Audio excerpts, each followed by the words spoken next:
일론 머스크를 빼놓고는 앞으로 10년을 역사가 쓰여지지 않을 것 같습니다. 초지능발 금광이 터진 겁니다. 그래서 100년에 한 번 온다는 얘기고, 일단 스페이스X 현재의 주가는 3년, 5년 후에 압도적인 지배력에 대한 강한 확신이 선반영돼 있는 게 맞습니다. 전 지구적으로 봐도 가장 비싼 주식 중에 하나라는 거는 반드시 명심하시고, 스페이스X가 1조 7,500억 달러의 몸값으로 IPO에 도전하는데 그 액수가 적합한지 궁금합니다. 지금 스페이스X의 기업 가치의 적정성에 대한 거는 마치 작년에 팔란티어에 대한 기업 가치랑 비슷한 느낌인 것 같아요. 그러니까 전 세계에서 제일 비싼 주식이었거든요, 팔란티어가. 그런데 지금 보면 주가는 이렇게 흐물흐물 좀 아주 폭락은 안 했지만 그렇게 오르진 못하죠. 그런데 재무적인 수치는 엄청나게 좋아지고 있습니다, 팔란티어가. 그리고 비즈니스 현장에서의 지배력은 더 커지고 있어요.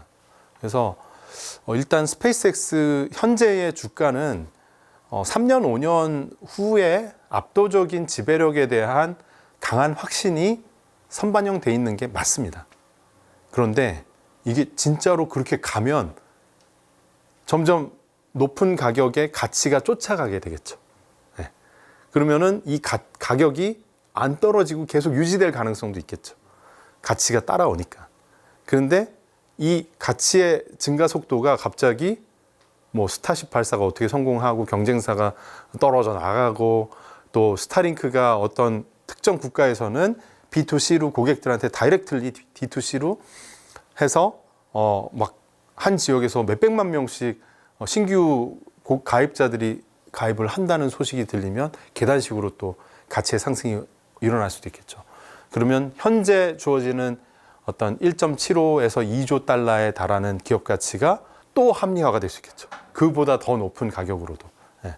근데 항상 기억하셔야 되는 건 계산을 하셔야 되는 거고, PSR 100배, 에비타 멀티플 300배가 넘는 거는 그냥 전 지구적으로 봐도 가장 비싼 주식 중에 하나라는 거는 반드시 명심하시고, 그럼에도 불구하고 나는 시대를 바꾸는 회사에 함께 동참하고 싶어 라고 하시면은 적은 비중으로 공부한다 생각하고 천병을 던져놓는 그런 학습적인 투자를 하는 게 바람직하다고 볼 수 있죠.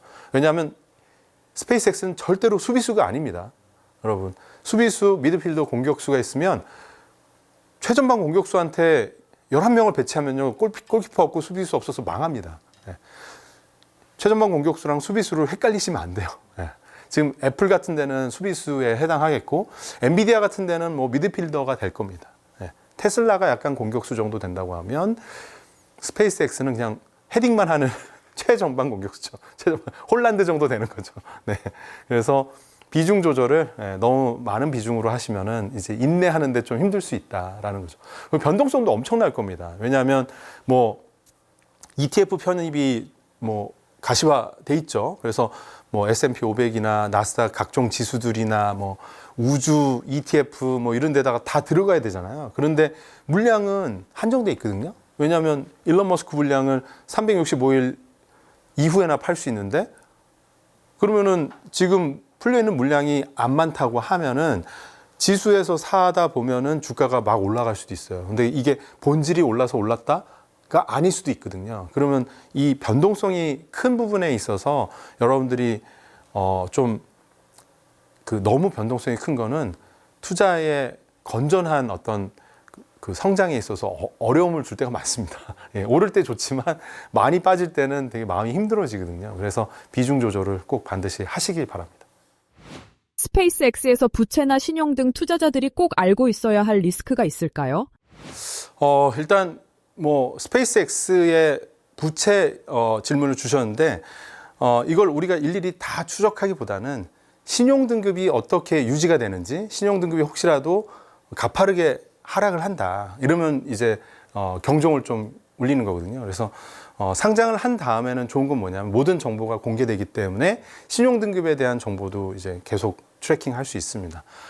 근데 그냥 제가 뭐 상장 직전에 어떤 지금 부채 비율을 봤을 때는 기업 가치가 지금 1조 달러가 넘어가는데 부채는 한 수십조 원 정도 수준이라 감내할 수 있는 상황인 것 같습니다. 오히려 상장 이후에 우주 산업보다는 데이터 센터 건립을 위해서 뭐 몇십조 원 수준의 추가적인 어떤 부채를 그 회사채 발행을 통해서 조달할 가능성도 있어 보입니다. 그래서 그런 과정에서 너무 과도해지면 이게 신용 등급에서 알람이 뜨거든요. 이제 그럴 때 한번 지켜보시면 될 것 같습니다.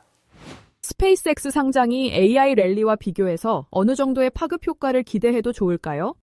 그래서 지금 스페이스X는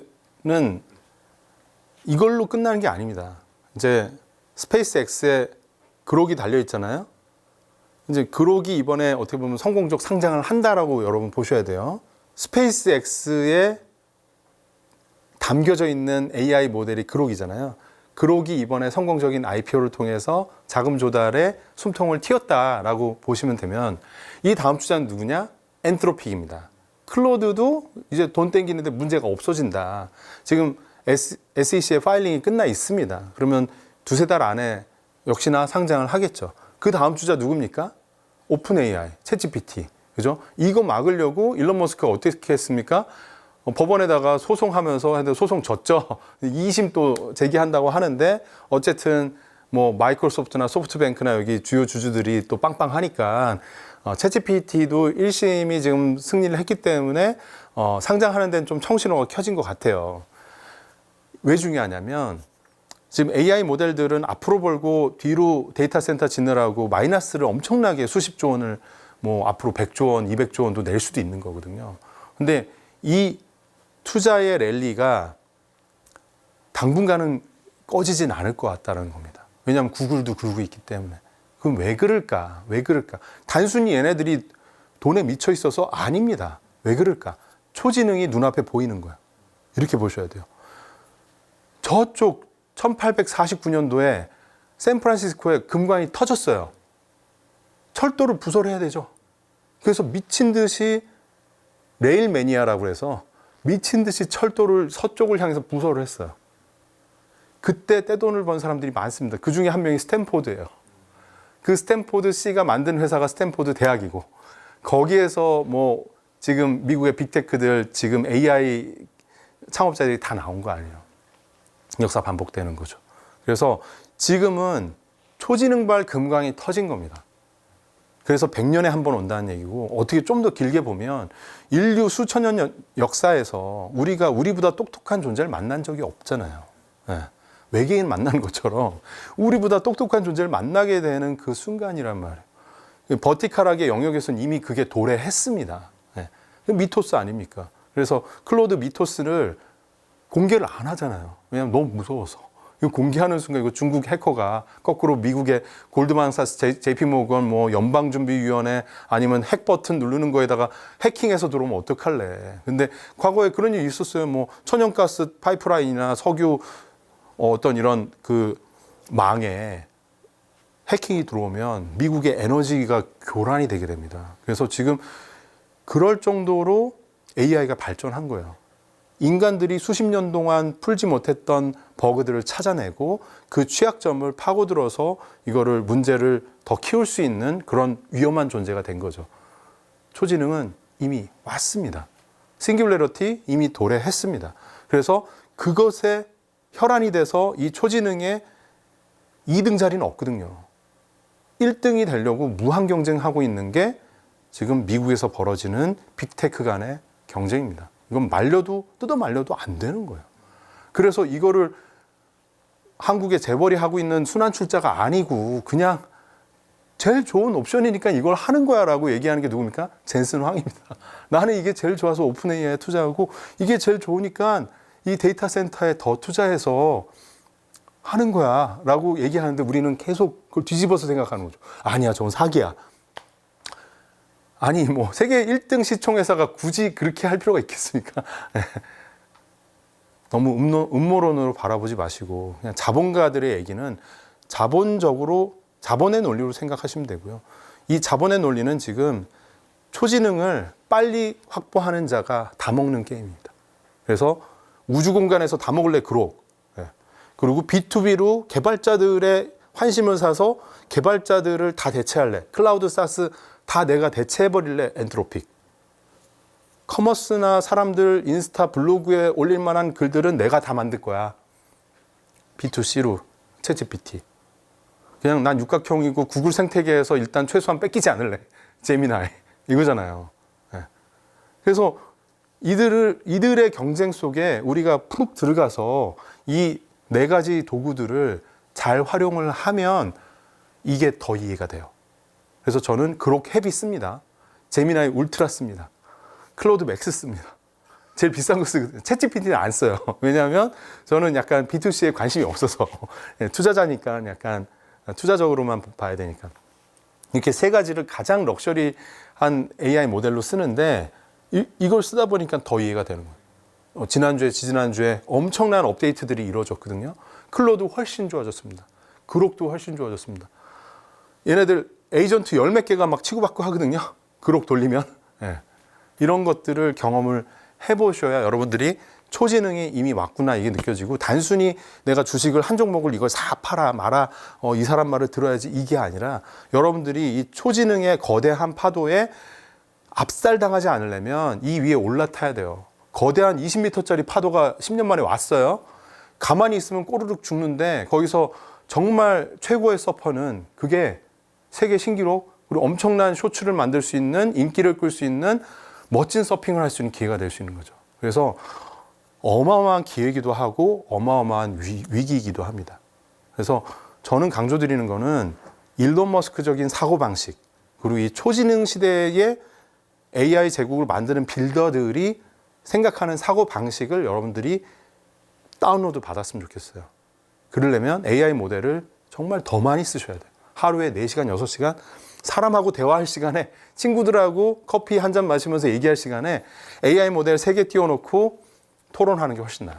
그리고 이 친구들이 내가 의미 있는 흥미로운 질문 던지잖아요. 참 잘했습니다 얘기해줘요. 오, 놀라운 발견이네요.